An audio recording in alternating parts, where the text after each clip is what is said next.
Olá, galerinha do Colégio Razão, e aí, tudo bem com vocês? Hoje eu estou aqui na nossa aula da oficina de redação para falarmos um pouquinho sobre as competências de correção do Enem, tá? Nós vamos falar nessa aula sobre duas, tá? Que é a competência 1, aqui ó, na página, a partir da página 24, tá? Competência 1 e competência 2, tá? Na próxima aula, nós vamos falar sobre as três demais, ok? Então, vamos lá na página 24 para a gente falar sobre a primeira competência, certo?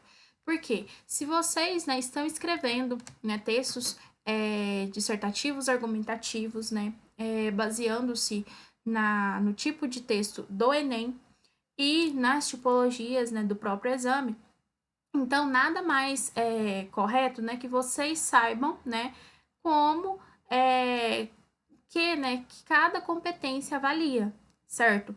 Então, entendam que cada competência vai ter ali, né, os seus critérios de avaliação, que é aquela grade, né, que eu mandei para vocês de correção, certo? Então, as notas, né, que podem ser dentro das competências, né, você pode tirar nota 0, ou 40, 80, 120, 160 ou 200, certo? De acordo, né, com cada especificação. Mas aqui a gente vai ver a competência de modo geral, né? Aí você entendendo a competência, você pode ir lá na sua grade, né, e verificar cada especificação em relação a cada nota, ok? Então, veja a seguir cada uma das competências de avaliação do Enem e o que pode ser cobrado e ou evitado realizar em cada uma delas, certo? Então, olha, competência 1, né? Qual que é a denominação e o que ela vai avaliar? Demonstrar domínio da modalidade escrita formal da língua portuguesa. Então, aqui, né, é onde vai estar avaliando aí todos aqueles aspectos, né, da formalidade, né? Ortografia, grafia, pontuação, acentuação, né? Essas questões, né, ortográficas em si, gramaticais, tá? Então, veja, olha, isso daqui, né, retirado, né, do próprio material de correção do Enem. Então, veja, na competência 1, se tratando dos desvios, é preciso estar atento aos seguintes aspectos. Convenções da escrita, né, acentuação, ortografia, uso de hífen, emprego de letras maiúsculas, minúsculas e separações silábicas, né? Vocês vão ver isso daí, quem me mandou os textos, né, lá que a gente fez o trabalho por partes e eu mandei a correção, né, pode ver lá no texto que eu pontuei algumas coisas, né, os textos que tinham algum problema em relação a isso.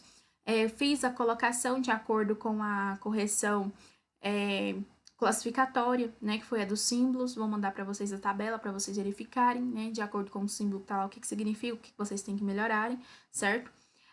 Vai falar sobre a questão, né, gramatical aí em relação à regência verbal, regência nominal, concordância nominal, pontuação, paralelismo, emprego de pronomes, crase, tá?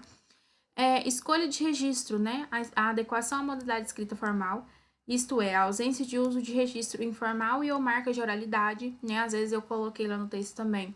Evite coloquialidade, né, que significa, né, essas marcas aí que a gente fala na nossa linguagem oral, certo? Escolha vocabular, né? Às vezes você também pregou um termo lá que não adequa naquele contexto ou tá equivocado o seu sentido, tá? Então vai ser analisado aqui também.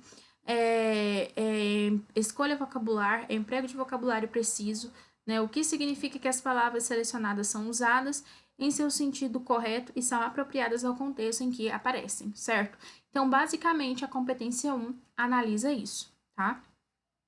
Lá na competência 2, que é compreender a proposta de redação e aplicar conceito de várias áreas do conhecimento para desenvolver o tema dentro dos limites estruturais do texto dissertativo argumentativo em prosa, certo? Então, aqui é o momento em que você vai trazer, né, aquele repertório, né, sociocultural, para auxiliar você no seu processo argumentativo, certo? Então, veja, olha, algumas recomendações para que você atenda ao que é esperado pela banca em relação à competência 2. E lembrando, né, você tem que focar e não, né, colocar qualquer tipo de repertório ali só para dizer que incluiu, certo? Então, Se você está falando sobre especificar o tema, né, traga alguém que tenha propriedade, alguma relação, né, alguma alusão histórica, que tenha algum dado estatístico que vá fazer sentido ali, tá? Não traga qualquer coisa só para poder colocar, certo? Então, veja aqui, ó, evite ficar preso às ideias desenvolvidas nos textos motivadores, né, que é o que está na própria proposta, evite ficar só trazendo o que já está ali, porque elas foram apresentadas apenas para despertar uma reflexão sobre o tema. Então, não copie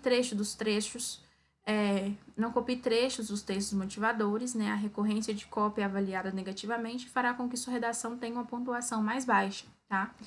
Eles analisam aí, né, esses trechos que foram copiados. Reflita sobre o tema proposto para definir qual será o foco de sua discussão, isto é, para decidir como abordá-lo e qual será o ponto de vista adotado e como defendê-lo. Olha, utilize informações de várias áreas do conhecimento, demonstrando que você está atualizado em relação ao que acontece no mundo. Né? Essas informações devem ser pertinentes ao tema e usadas de modo produtivo no seu texto, evidenciando que elas servem a um propósito muito bem definido, né? Ajudá-la a avaliar seu ponto de vista. E enfim. E por último aqui, o último tópico, o tópico mantenha-se dentro dos limites do tema proposto, né? Não fuja ao tema, tá? Tomando cuidado para não se afastar do seu foco. Esse é um dos principais problemas identificados nas redações. Nesse caso, duas situações podem ocorrer: fuga total ou tangenciamento, tá? Então, podem ocorrer essas duas situações aí, ok? Então, assim, basicamente o que vai, né, ser avaliado na competência 1 e competência 2 são esses quesitos aí, né? E na competência 2, né, traz essas questões aí para que você não realize, ok? Então, bom, pessoal, na próxima aula, tá, da nossa oficina, nós veremos, né, as outras 3 competências, né, o que são avaliados nas outras 3 competências, ok?